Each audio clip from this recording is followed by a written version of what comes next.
Saudara-saudari, Injil kita pada hari ini diambil dari Injil Lukas bab 11 ayat 27 sampai 28. Ketika Yesus masih berbicara, berserulah seorang perempuan dari antara orang banyak dan berkata kepadanya, "Berbahagialah ibu yang telah mengandung engkau dan susu yang telah menyusui engkau." Tetapi ia berkata, "Yang berbahagia ialah mereka yang mendengarkan firman Allah dan yang memeliharanya." Demikianlah sabda Tuhan. Terpujilah Kristus.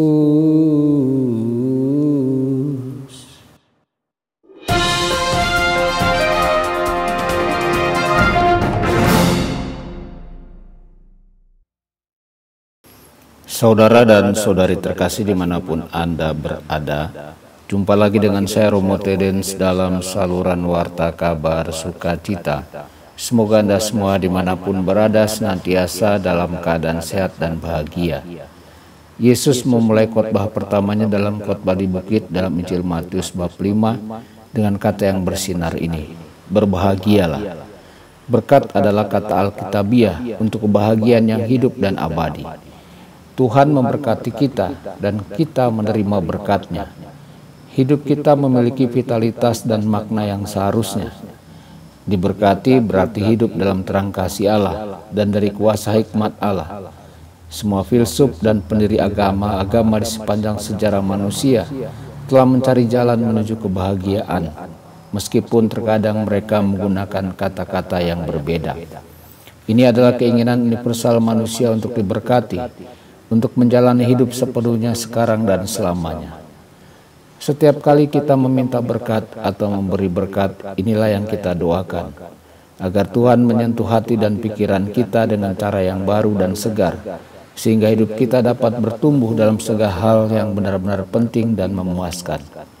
Saudara-saudari, kekristenan, agama kita, satu-satunya agama yang sepenuhnya benar, dibangun di atas kerinduan Allah untuk memenuhi keinginan kita untuk menjalani kehidupan yang diberkati.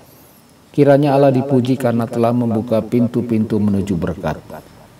Perkataan dan kehadiran Kristus menyentuh hati perempuan di tengah kerumunan orang banyak itu, sehingga ia tidak dapat menahan sukacita dan ketakjubannya, sehingga ia berseru, "Diberkatilah ibu yang telah mengandung engkau dan susu yang telah menyusui engkau." Sesuatu tentang Yesus menangkap hatinya dan memenuhi jiwanya dengan harapan, sukacita, dan kasih, sehingga meluap dalam pujian yang indah ini, dalam penegasan akan kebaikan yang benar-benar luar biasa kebesaran Yesus. Dengan menyatakan bahwa ibunya diberkati, ia menyatakan bahwa Yesus sangat luar biasa.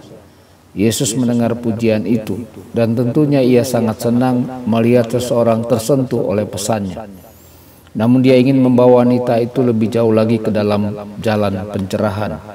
Dia ingin wanita itu tidak hanya mengagumi dan menikmati dia, tapi juga mengikutinya.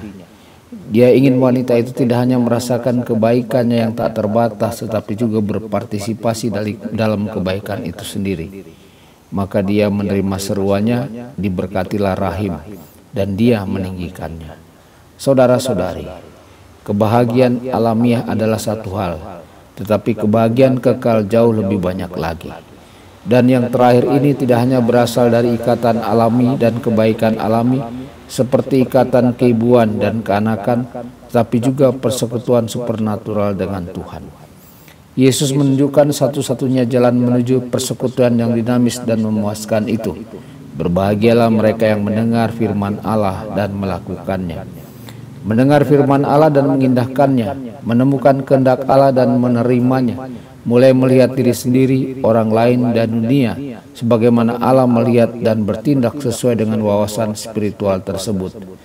Dengan demikian kita bertumbuh dalam keintiman dengan Kristus dan meningkatkan pengalaman kita akan segala sesuatu yang memberikan makna yang sejati dan abadi dalam hidup kita. Dalam jawaban Tuhan kita ini kita mendengar gema dari apa yang diajarkan kepada kita dalam Bapa kami. "Datanglah kerajaan-Mu, jadilah kehendak-Mu." Jika kita secara konsisten merangkul dan memenuhi kehendak Tuhan dalam hidup kita, kita akan secara konsisten mengalami kedamaian dan sukacita kerajaan-Nya. Saudara-saudari, koreksi Yesus atas seruan pendengar ini mungkin mengejutkan kita. Bagaimanapun juga rahim yang melahirkannya dan payudara yang dia susui adalah milik perawan Maria, orang kudus yang paling agung. Mungkin Yesus seharusnya menerima pujian itu dengan lebih ramah untuk menghormatinya.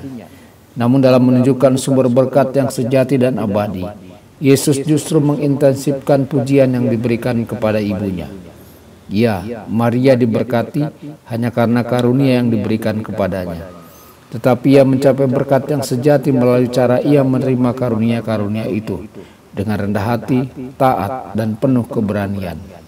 Maria adalah orang Kristen yang pertama dan terbaik, orang yang mendengarkan firman Tuhan dan menaatinya sampai pada tingkat yang tak tertandingi. Dia adalah pengikut Kristus yang pertama dan orang yang paling bisa mengajarkan kepada kita tentang pemuritan. Di bagian lain dalam Injilnya, Santo Lukas menggambarkan dengan indah bagaimana Maria secara konsisten merespon tindakan Allah dalam hidupnya. Tetapi Maria menyimpan semuanya itu dan merenungkannya dalam hatinya. Maria terus mendengar firman Tuhan yang diucapkan melalui semua peristiwa dalam kehidupannya sehari-hari. Ia terus-menerus mentaati firman yang penuh kasih itu dengan memelihara hatinya dan memenuhi sebuah yang Tuhan minta darinya.